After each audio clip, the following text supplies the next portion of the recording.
We are back. Peanut Gallery, take it away. Well, yeah, let's talk about the fact that Dave Meltzer likes to suck a lot of cock from Tony Khan. Jesus, man.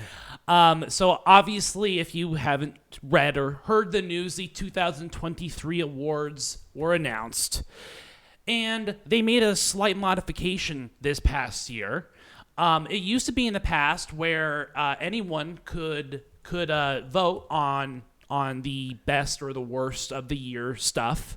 But then last year, or for the awards this year, they changed the criteria to people who were members, like people who subscribe to F4W. Who pay $11.99 a month. Right. This whole award, I mean, ironically, was rigged. It was. It was absolutely rigged in favor of AEW. Now, let's be honest. We had our WWE did not have the perfect year. Well, they went through a major shift. Right, because there was a major shift that happened in the WWE. So, when you talk about a whole year, you have to talk about everything that happened, like front to back. But AEW is just getting a little too... I don't know. It's getting a little too much. Like, this has become a slugfest for AEW fanboys, pretty much.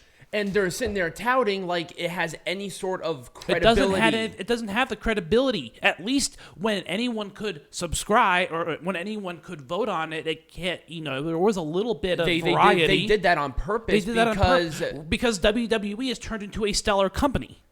With stellar stuff, even at the very end. Right. Like, let's go into an example. The wrestler of the year was Jon Mox. What? I mean, I don't think Jon Moxley's a great wrestler.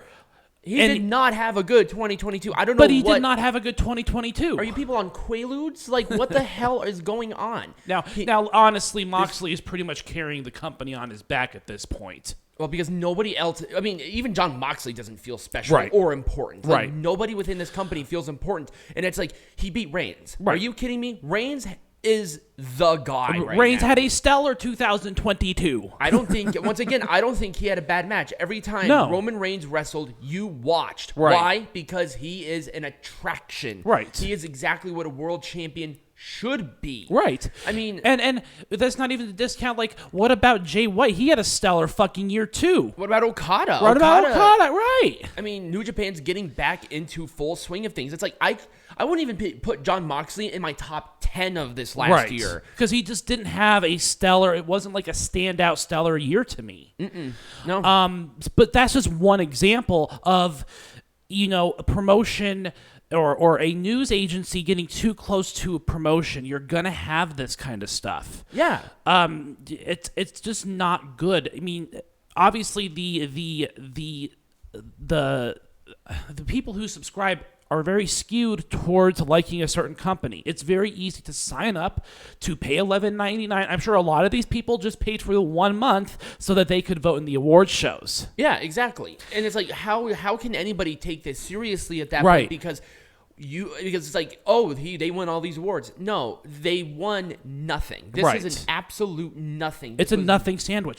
And let's talk about Booker of the Year. Now, Tony Khan did have a very consistent year, but I don't think it was consistently that good. Exactly. It was up and down and all over the place. Right. And this is not us hating AEW for the sake of it. We want AEW to succeed. Right. I want AEW to succeed. This is reality. Make Pro Wrestling Majestic Again tells the truth. Right. And this is not the truth. No, because again... skewing towards liking a certain promotion. Yeah, I mean, this is anybody with an actual brain who's not subscribed to this cult, can see what happened during this award show. Yeah, it was. If you want an award show, just go to Pro Wrestling Illustrator at this point, or Illustrated. Or even look at New York Times, because they actually had it too. And it's like those are unbiased opinions. This is 100% a biased opinion. Right. These are very biased, and these are biased towards subscribers of F4W, which tend to be people from AEW, which is why AEW again wins other awards. Like, how can you say that AEW's television has just been that the best stellar? TV show of the year? What are you talking about? SmackDown was consistently better by a large margin. Right. I mean, look at the numbers. The numbers don't lie. Right. Yeah, you guys, a broken clock is right twice a day, but it's about consistency with television. It is. I'm sorry, putting together random-ass matches like Moxley and Uno as your main event. Which you'll talk about in the next segment, I'm sure. Yes, I will. And you think that's the best pro wrestling television show? Are we smoking? Well, I mean, we know Tony is smoking crack, but are we all? Right. Jesus And then, Christ. with like the best major show at Forbidden Door, have you not seen Triple H era pay-per-views? Clash at the Castle. Have you not seen Clash at the Castle? Have you not seen Survivor Series? Have you not seen these things? Yeah, I don't get it. These were all in 2022, and those are significantly better shows. WrestleMania was a great show. WrestleMania was 100% better. Yeah. Both nights by a country-ass mile. Oh, yeah. Than Forbidden Door. And I liked Forbidden Door. Oh, yeah. Forbidden Door was not a bad pay-per-view. This was the weirdest vote. It was weird. A lot of these were just odd votes. And the worst promotion was WWE. What are we talking about here? Right. I mean, Control Your Narrative was worse. Right. Was Control Your Narrative even a promotion? It was a promotion. It was a structured promotion that had shows. It was consistent. It was bad. Right. But it was like Terminus. Terminus was a wrestling show. Right. But it's like, what is this? What are we? Why not? And they're sitting there touting like they won something. It's just like, what? What did you win? You didn't win anything in my book. It was just strange all around. This gets 2 thumbs down. I know. What a horrible thing. And I hope it changes in 2024. I really do. I hope it's not. I know, but I hope it. No, they're going to continue to do it for the paid subscribers because they want AEW to win that bad. Right. It's so weird that they continuously want this competition because this is clear manipulation. Oh, yeah. Clear manipulation of the votes. Right. And it invalidates the Wrestling Observer newsletter as a credible source of information. Even more than it already was. Right. Like, this has become parody. This has become comically bad. Yeah, I mean, I can't even go to the Wrestling Observer newsletter or F4W for anything consistent, and I take it seriously. I would rather go to Twitter and find out because I would, number one, find it out first, and I would find it out better. Right. And you might find out the truth. Yeah. You never know. But, unfortunately, too, we have to recognize that the Observer has been around for a long time and that there are a lot of people who are news editors and stuff. Like, Meltzer's not the only person, but they have a very keen insight and access to information that most people just wouldn't have. I mean, Meltzer's been doing this since the early 80s. Yeah, he's been doing it for almost 50 goddamn years. Right. So we have to recognize that, while these awards are pretty much parody, we have to understand that the news, it comes from a very, I don't want to say credible, but I want to say he's very informed.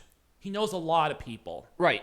I mean, I just don't know what happened. This was almost a death knell for the awards. Oh, yeah, and absolutely. Meltzer and his credibility, and even Alvarez, his little meat puppet, like both of them, they're done. Yeah. Nobody can take these people seriously. And I wasn't aware that anyone could vote on the awards in the past. Yeah, no, anybody could for years. Oh, yeah. Okay.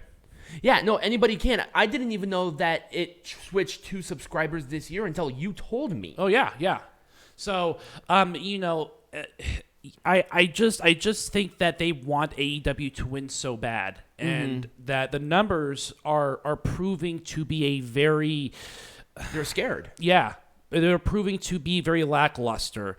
And I don't know what the relationship is like with Warner Media, between AEW properties and Warner Media, but I don't know if this is going to be something that they want to tout to them, because I don't know if they know. You know what I mean? Like, are they going to take this stuff seriously? Because we don't know.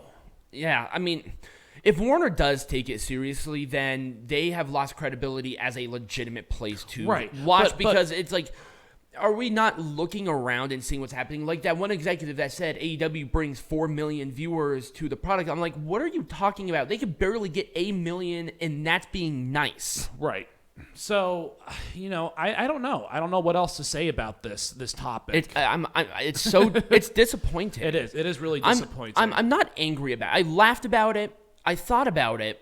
And I'm disappointed about it. Oh, yeah. Because there was a point in time when if you wanted the latest information and the unbiased attitude, you went to the Observer. Right, you went to the Observer. And there are a lot of companies outside of wrestling that get a lot of their wrestling-related information from the Observer and see that from Meltzer. And that's what worries me. Right, and again, that's what's scary. The scary stuff is that they're going to look at this and say, oh, look, this wrestling site just saw AEW as the #1 promotion. Maybe we should keep them around because everyone likes them. And it's like the wrestling journalist, when you think about it, you think about Meltzer. You don't think of Sapp. You don't think of maybe Wade Keller, but at the same time, Torch never got to the level of Observer. Right. So it's hard. It's like you said, it is a scary sort of realization on this skew and what's going on here, because there are going to be people, casual viewers, that are going to go outside and look at AEW now, and they're going to see what we saw this week,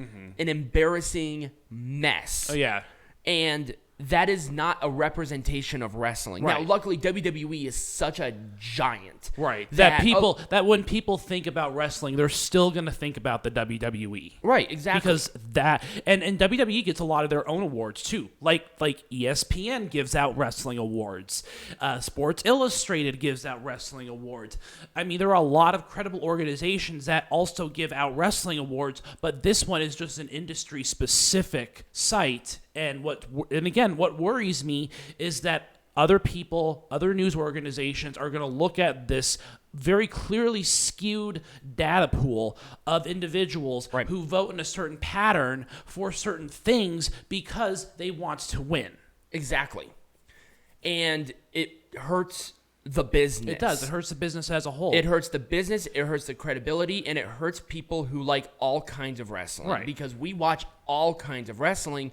We are not just WWE guys, and that's the one thing about AEW Cult is that they're like, if you don't like AEW, you must like WWE, and it's like that's not necessarily true. No. Look at all of these other great companies that we can follow, because all they think about is numbers. Right. And it's like, I watch Impact Wrestling. I love going to their shows. Right.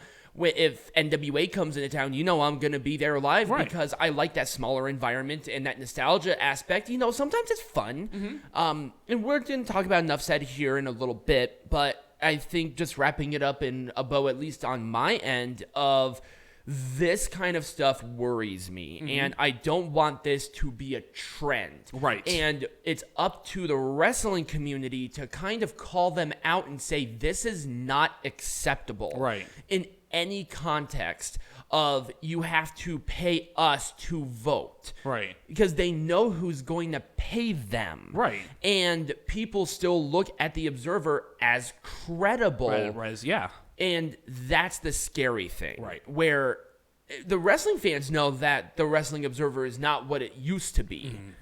But the casuals do. I don't know.